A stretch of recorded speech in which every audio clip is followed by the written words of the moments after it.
మరి కర్కాటక రాశి. ఈ కర్కాటక రాశి వారికి ఆదాయం 14గా ఉన్నది, వ్యయం 2గా ఉన్నది. రాజపూజ్యం 6, అవమానం 6గానే ఉన్నది. ఈ రాశి వారికి గురువు ఏప్రిల్ 30 వరకు మేషంలో, అనంతరం లాభస్థానమైనటువంటి వీరికి వృషభంలో సువర్ణమూర్తిగా సంచారం. ధన విషయంలో అన్ని విధాలా బాగుంటుంది. ఈ యొక్క కర్కాటక రాశి వారికి ఏ పని తలపెట్టినా శుభం జరుగుతుంది, లాభం జరుగుతుంది. స్థిర ఆస్తి వృద్ధి ఉంటుంది.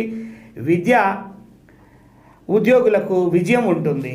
శని ఈ సంవత్సరం అంతా 8లో కుంభంలో లోహమూర్తిగా కనుక ఆరోగ్య విషయంలో జాగ్రత్తగా ఉండడం చెప్పదగిన సూచనగా ఉన్నది. ఏ పనులైనా కూడాను ఆలస్యంగా చేస్తారు. సరైనటువంటి నిద్ర అవసరమని చెప్పి ఈ రాశి వారు గ్రహిస్తారు. రాహు 9లో ఆగటం వలన మీనంలో రజతమూర్తిగా ఉన్నారు. వ్యాపారులకు లాభాలున్నాయి, ఉద్యోగులకు మంచి లాభాలున్నాయి. ఉద్యోగులకు కోరిన చోటికి ట్రాన్స్ఫర్స్ ఉంటాయి, ప్రమోషన్స్ ఉంటాయి.